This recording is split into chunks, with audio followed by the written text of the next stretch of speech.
শুভ সকাল বন্ধুরা, নতুন একটা সকাল আর নতুন আরও একটি দিন, নতুন আরও একটি ব্লগ নিয়ে তোমাদের সামনে আমি চলে এসেছি। তো আমার চ্যানেলে তোমাদেরকে সবাইকে অনেক অনেক স্বাগত, অনেক অনেক ভালোবাসা দিয়ে আজকের ব্লগটা আমি শুরু করছি। তো বন্ধুরা, তোমরা সবাই কেমন আছো? আশা করছি তোমরা সবাই খুব ভালো আছো, আমিও বেশ আছি। তো এখন বাজে সকাল 11টা মতো। তো দেখো, সকালবেলা রান্না বসিয়ে দিয়েছি। সকাল সকাল ব্লগটা শুরু করা হয়নি, কারণ সকালবেলা ক্যামেরাটা অন করা হয়নি। সবাই মিলে চা খেতে আর গল্প করতেই ব্যস্ত ছিলাম। বুঝতেই পারছো, বাপের বাড়ি এসেছি বলে কথা, একটু তো গল্প, একটু তো আড্ডা হবেই। আর এখানে আসলেই একটা দায়িত্ব আমি নিয়ে নিই, সেটা হলো রান্নার দায়িত্ব। তো রান্না করতে তো আমি খুব ভালোবাসি, তোমরা তো সবাই জানোই। তো আমার ব্লগে তোমরা দেখেইছো, যারা দেখো আমার ব্লগ তারা তো জানোই। তো এখানে এসেও রান্নার দায়িত্বটা কিন্তু আমি নিয়ে নিই। দেখতেই পাচ্ছ, এখানে বেতো শাক, বেগুন দিয়ে আর বড়ি দিয়ে সম্পূর্ণ নিরামিষভাবে কালো জিরে শুকনো লঙ্কা ফোড়ন দিয়ে বেতো শাক বানাচ্ছি। তো বেতো শাকটা আমার প্রায় হয়ে এসেছে। আর মাকে বললাম, মা স্নানটা করো, স্নান করে পুজোটা দিয়ে দাও। আমাদের তো কত ঠাকুর উপরের ঘরে দেখেইছো, প্রচুর ঠাকুর, অনেকক্ষণ লাগে পুজো দিতে। তো মা পুজোটা দিয়ে নেবে, স্নান করে উঠে কাচাকুচি সেরে স্নান করে উঠে পুজোটা দিয়ে নেবে। তো আমি বেতো শাকটা বানিয়ে নিয়েছি, বেতো শাকটা নামানোও হয়ে গেছে। আর টমেটো আলু দিয়ে হচ্ছে বাঁধাকপি। তো দেখো, বাঁধাকপি কুচিয়ে ধুয়ে পরিষ্কার করে রেখেছি। এখানে মশলাটাও বেশ কষানো হয়ে গেছে, তার মধ্যে বাঁধাকপিটাকে দিয়ে দিচ্ছি। আর যেটা তোমাদেরকে বলা হয়নি, সেটা হচ্ছে মেরি ক্রিসমাস। তো বড়দিনে অনেক অনেক শুভেচ্ছা তোমাদের সকলকে, অনেক শুভেচ্ছা তোমাদের সকলকে। তোমরা সবাই আজকের দিনটা খুব ভালো করে কাটিও, খুব মজা করে কাটিও। আর সবাইকে নিয়ে খুব মজা করো, কেক খেও। তো আমাদের দেখতেই পেলে কেক, তারপরে কমলা লেবু, আর ওইগুলোকে বলে রোজ কেক, এই যে পাপড়ির মতো দেখতে পাচ্ছ। তো এইগুলো যারা খ্রিস্টান আছে আমাদের পাড়ায়, প্রচুর খ্রিস্টান আছে, তো তারা এই আজকের দিনে তারা এগুলো পাঠিয়েছে। এই যে কমলা লেবু কেক, আর হচ্ছে ওই যেটা দেখালাম রোজ কেক বলে এটাকে। তো এই জিনিসগুলো তারা প্রত্যেক বছর দিয়ে থাকে। তো ভীষণ ভালো লাগে আমার এই রোজ কেকটা খেতে, খুব সুন্দর লাগে। ওরা নিজেরা নাকি বাড়িতে বানায়, তো ভীষণ ভালো লাগে আমার খেতে। তো সেইগুলো সব প্লেটে করে বের করে এখানে রাখলাম। তো সবাই একে একে কেক খাবে। আর কমলা লেবুটা আমার ছেলে সবার আগে তুলে নিয়েছে। আর আমি দেখো, আমাদের পুতুল সোনাটাকে কোলের মধ্যে নিয়ে আদর করছি। ভীষণ দুষ্টুমি করছে, একদম শুয়ে থাকবে না, শুধু কোলে ওঠার ধান্দা, আর কোলে নিলেই আদর খাওয়ার ধান্দা। তো এই যে কোলের মধ্যে নিয়ে ওকে বুকে জড়িয়ে ধরে আদর করছি। আবার কবে আসবো, কবে আদর করব তার নেই ঠিক। আর চলো তোমাদের দেখিয়ে দিই আজকে দুপুরবেলা কি রান্না হয়েছে।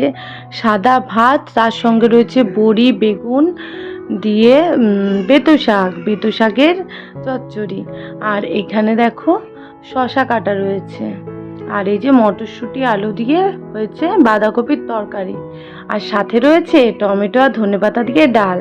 তো আজকে একদম সিম্পল খাবার, সুন্দর খাবার। তো ছেলের জন্য এই যে বাঁধাকপির তরকারি, শাক, ডাল, শশা সুন্দর করে গুছিয়ে ওকে দিয়ে দিলাম। ওর স্নান করা হয়ে গেছে, আর স্নান আমারও হয়ে গেছে।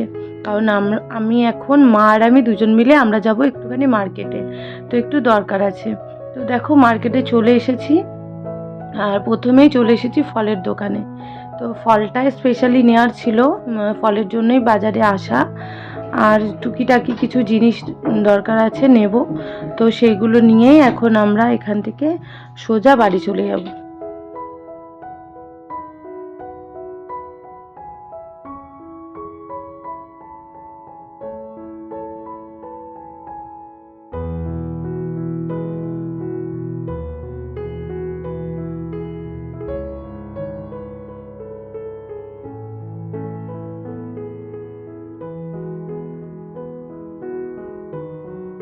মার্কেটে যা কেনাকাটা করার ছিল করে নিয়েছি। আর মা আর আমি দুজন মিলে দেখো বসে গেছি হচ্ছে রিক্সাতে। তো দুজন মিলে এখন চলে যাচ্ছি বাড়ির দিকে, কিন্তু এখন আমরা সোজা বাড়িতে যাব না। দেখো যেতে যেতে আমাদের বাড়ির সামনে যে মার্কেটগুলো পড়ছে সেই রানাঘাটের রাস্তাঘাটগুলো তোমাদের সাথে শেয়ার করছি। এই যে সেনকো গোল্ড, তো অনেক প্রচুর মানে মলগুলো হয়েছে, তো খুব ভালো লাগে দেখে। আগে এই রাস্তাঘাটগুলো একদমই ফাঁকা ছিল, সেইগুলো এখন এত সুন্দর দোকানপাট শপিং মলে পুরো ভরে গেছে, যেন চেনা রাস্তাও অচেনা লাগে। সত্যি ভীষণ সুন্দর লাগে। দিনে দিনে সব কিছুই পাল্টে যায়, সব কিছুই অন্য রকম হয়ে যায়, কোনো কিছুই আর আগের মতো থাকে না। সবই যেন চেনা জিনিসগুলো অচেনা হতে থাকে।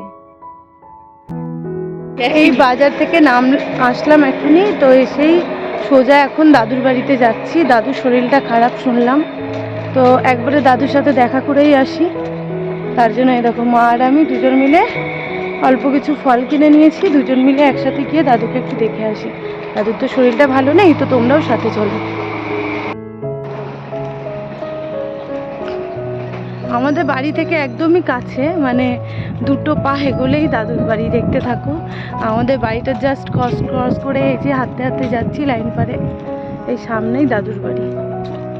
তো ভিডিওটা আমি স্কিপ করছি না, পুরোটাই তোমাদের দেখাচ্ছি যে আমাদের বাড়ির থেকে কতটা দূর দাদুর বাড়ি। দেখতে থাকো, তাহলেই বুঝতে পারবে যে কতটা দূর আর কতটা কাছে। চলো, ক্যামেরাটা অন করেই যাচ্ছি।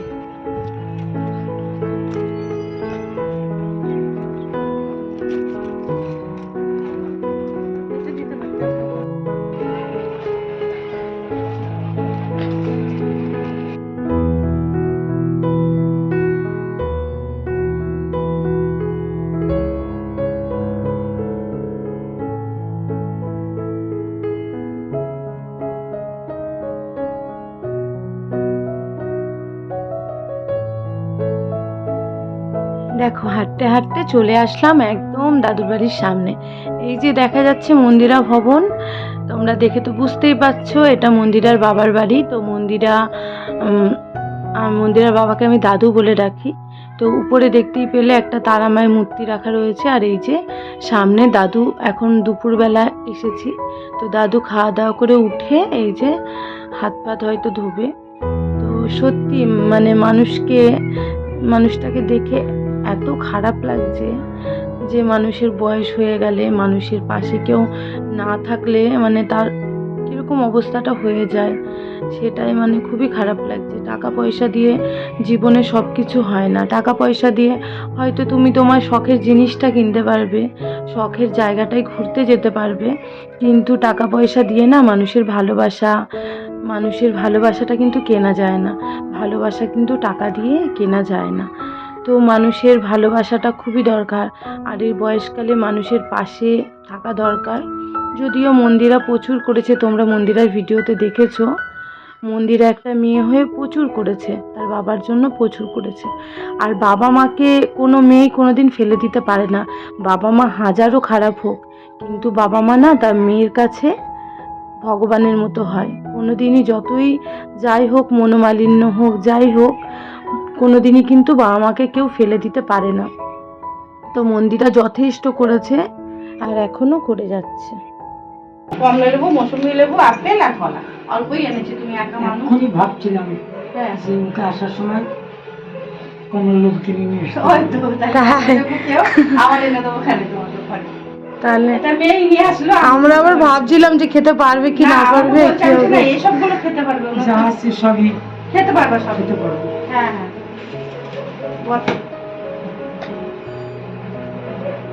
আমার এখন একটা মানুষের দরকার গো। হ্যাঁ, মন্দিরা তো করে দিয়েছে, খুব ভালো হয়েছে বাবা। এটা আমার মেয়ে, আমাকে চেনে। আরে আসবো আসবো, সেদিনকে এসছি, তা তুমি চলে গেছো নার্সিংহোমে কলকাতায়। ওখান থেকে দেখে আমি তারপরে দেখছি মন্দিরের ভিডিওতে, পরের দিন দেখছি না কলকাতায়। হ্যাঁ ঠিক আছে। এই হচ্ছে আমার বাড়ির আগের যে বাড়ি ছিল, বাড়ির সঙ্গে লাগানো ওর মায়ের বাড়ি, তার কাছেই এদের বাড়ি। আমি যখন অসুস্থ হতাম প্রত্যেক বাড়ি এর মা আমার বাড়িতে গিয়ে ফল দিয়ে আসতো। আর এর মা কাকুলি, আর তোমার নাম হচ্ছে রিয়া। রিয়া, ঠিক না? আমার ডাক নাম তো জানোই, ভালো নাম রিয়া। জানি। তাই আমার শরীরের খবর পেয়ে এরা আমার সঙ্গে দেখা করতে এসছে। প্রতিনিয়ত এরা আমার খবর নেয়। এর বাড়িতে টোটো গাড়ি আছে। আমাকে বলেছে যখনই অসুবিধা হবে আমি ফোন করলেই টোটো নিয়ে চলে আসবে।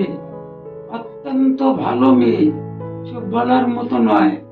এখন আর মেয়ে না, যাই হোক বউ বললাম বা মেয়ে বললাম, আমার ভাগ্নি। আমি ভাগ্নি হিসাবে এদের সাথে কথা বলি। ভাগ্নির মেয়ে দেখো কি করেছে, প্রচুর ফল এনেছে, প্রচুর ফল এনেছে।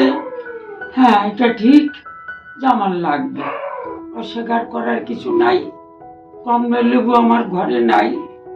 এক্ষুনি ভাবছিলাম কমলা লেবুটা আনাতে হবে। যা যা ফল আছে সবই আমার প্রিয় ফল। আমি ফলগুলো খাবো, অবশ্যই খাবো। তোমার চ্যানেলের নামটা যেন কি? Riya daily lifestyle. Riya daily lifestyle. আমি এর খবরও জানি, সবও জানি। কোনো এক ব্যক্তি এর নামে কিছু ভুলভ্রান্ত কথা বলেছিল, সেটাও আমি জানি।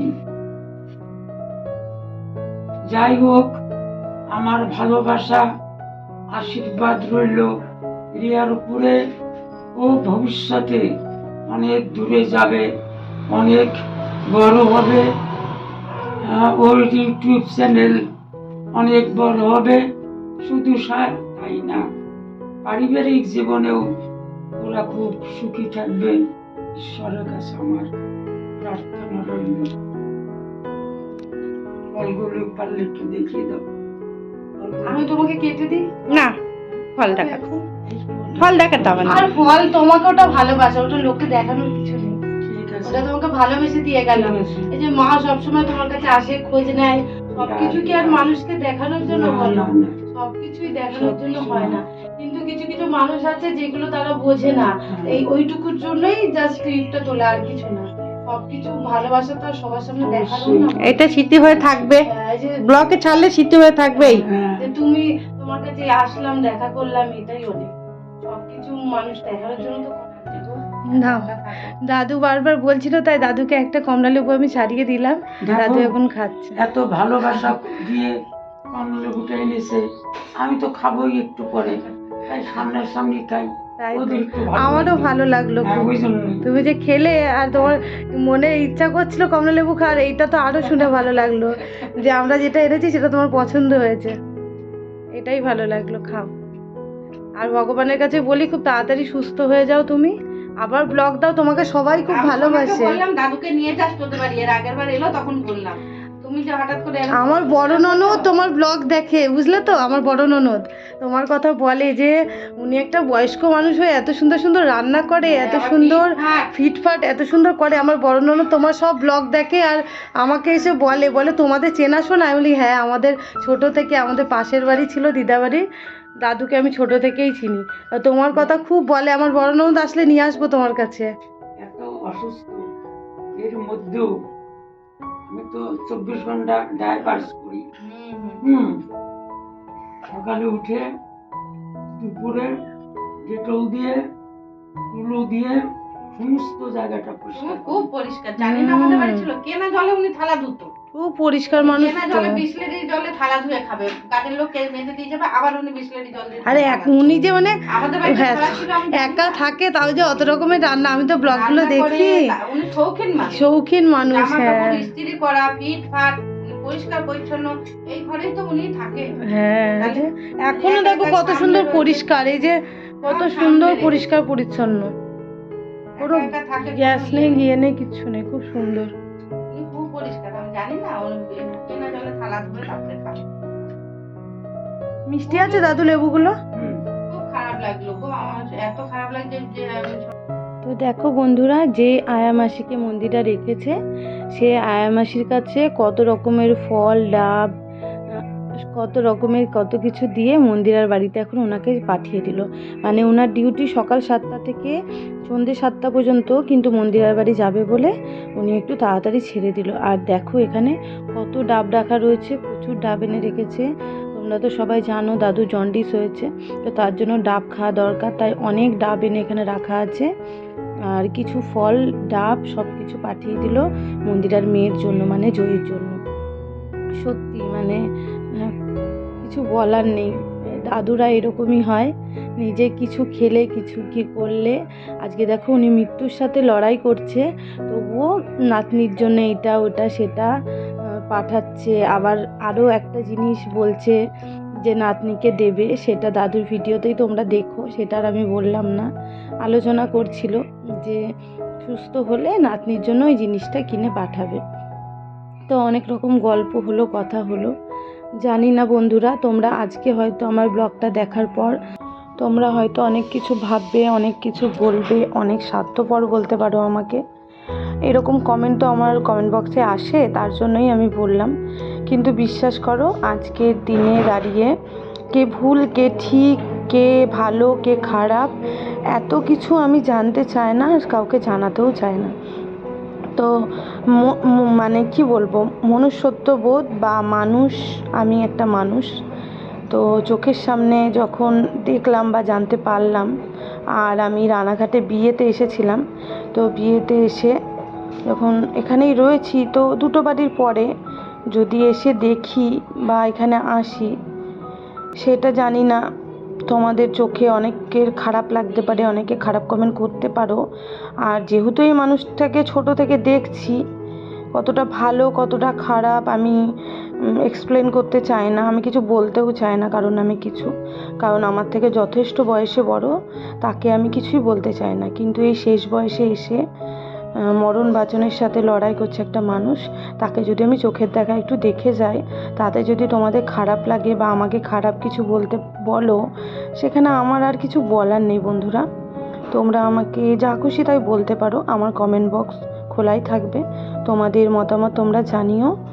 তো ভিডিওটা এখানেই শেষ করছি। জানি না আজকের ভিডিওটা তোমাদের কেমন লাগবে না লাগবে, কেমন লাগলো সেটা কমেন্ট বক্সে অবশ্যই জানিও। সবাইকে